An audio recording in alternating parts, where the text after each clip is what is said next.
This is Dr. Hether with the Hether Macro that is used for the Chirotouch EHR program. I wanted to go over and do a daily note for you to see how easy a daily note can be. The first thing you notice, it says daily office notes, so that's simple enough. The date on here says May the 2nd, so that's more than a couple months. So what I like to do on the top right in the middle screen, it says no new causative factors or updating history. So since it's been a while, I'm going to see if I need to do a re-exam or there's any new medical conditions that the patient needs to tell me. So I'll just hit this button and I'll say on today's date, we took this note and the patient was last in on May the 2nd. So we'll just go back to May the 2nd.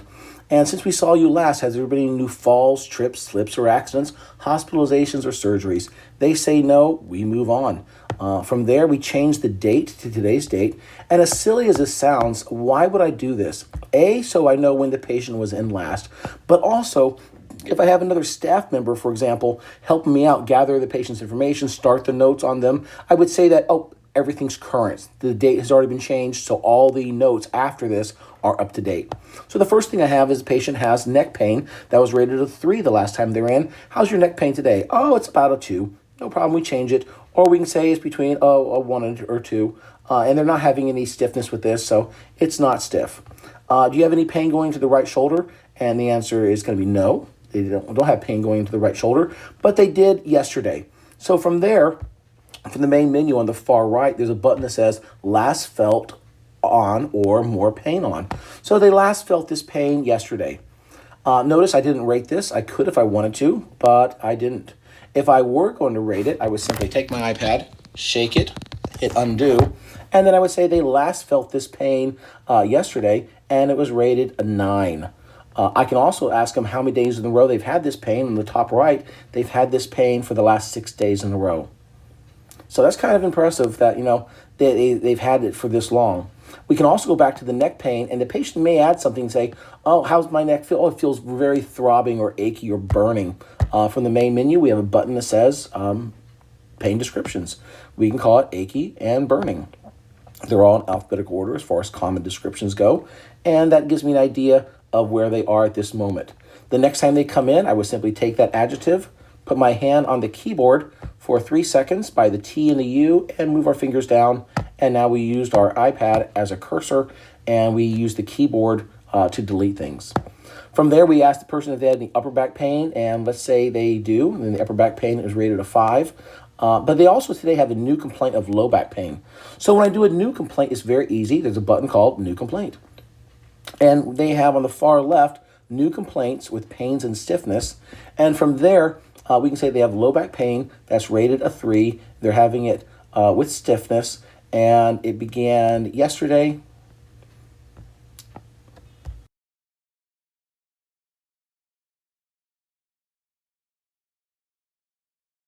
Easy to use the dictation feature on here. And the next time this patient comes in, I would simply touch the new complaint button, hit the button above it, go back to the new complaint in the verse, hit the button above it, and then get rid of when they first noted the pain, and I've now generated a daily note that can be moved forward that's no longer a new complaint.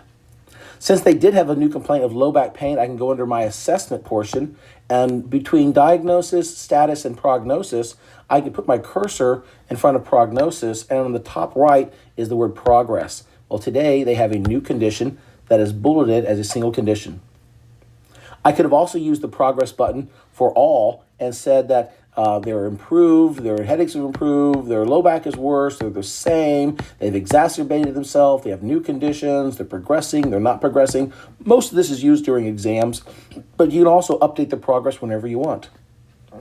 From there, we can do, since this person only has neck pain and upper back pain, unless they have their new complaint today of low back pain, we can say that our visual range of motion by checking their cervical range of motion, turning the patient's head to the right, they have no restrictions, turning it to the left, they're moderately restricted, and they have pain turning the head to the left. So our goal today is I want to see an increase in range of motion, and that's as simple as it goes.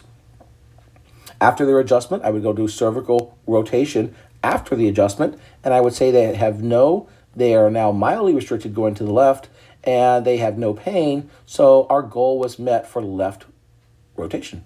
It got better. Since they're having a new complaint of low back pain, I could very easily, under pre-adjustment assessments, gone over Trendelenburg's test and said that Trendelenburg's test is positive on the left. After their adjustment, we would simply use the post-adjustment. Trendelenburg test was negative bilaterally, and our goal was met. Again, you don't have to do this every time, but that's a real quick and simple way of updating your findings.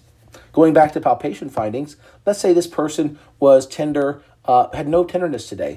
They have no tenderness at any level. But now let's say that they do have tenderness and we're on another data service. So I would simply touch the button that says no tenderness, add tenderness back to the levels, and there's a button on the second column, third down, that says add pain areas. Well, they have now pain over T2, T3, L4, L5, and the right pelvis. I always go backspace to put my period where it needs to be. And for their muscle spasms, the same thing can be told that they now have low back pain today, they have low back muscle spasms, or the next time I see them, I can simply take that out and say they don't have any spasms. And the next time they come in, if they're back to spasms, I say, yes, they have spasms. And on the second row, fourth down, add muscle spasms. They now have muscle spasms back in the low back. Pretty easy. The plan, as far as what did we do today, I did an exam. Let's take the exam off, and let's just do an adjustment and some muscle stim. The therapy was done seated at T3, T4, with some heat over the back. We have the location, we have the time, we have the position of the person. Let's say they were in the prone position this time before the adjustment. Here's where I adjusted them.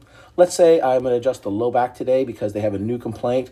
We just go back to their daily treatments and their adjustments. Under the adjustments done that day, we did Thompson on the right as a drop technique. We laid them on their side as a Gonstead as an AS technique to the right pelvis. And then we did L5 on the right as a push. And that's it. They tolerated the treatment well, and I wanted them to come back in a visit or two. So we'll say 1 to 2 weeks. Again, from here for return visits, we can have them come back tomorrow, twice tomorrow, at the end of the week, once more, twice this week, next week, in a month, and 6 weeks, and 8 weeks, as needed. Come back on Friday, come back when they get back out of town. And then the other thing that's nice about the daily notes is we have all these things that we do regarding patient comments. Patient comments, for example, a common comment would be they're going out of town. And when they're going out of town, we can mention that today's date is the 6th, they're going out of town. So let's say they come back in on the 10th, and I can say, so how was your trip? A, they think I remembered it, which I didn't because I wrote it down or marked it down. But more importantly, did the trip affect you adversely? Oh, it was horrible, doc. I did not sleep well.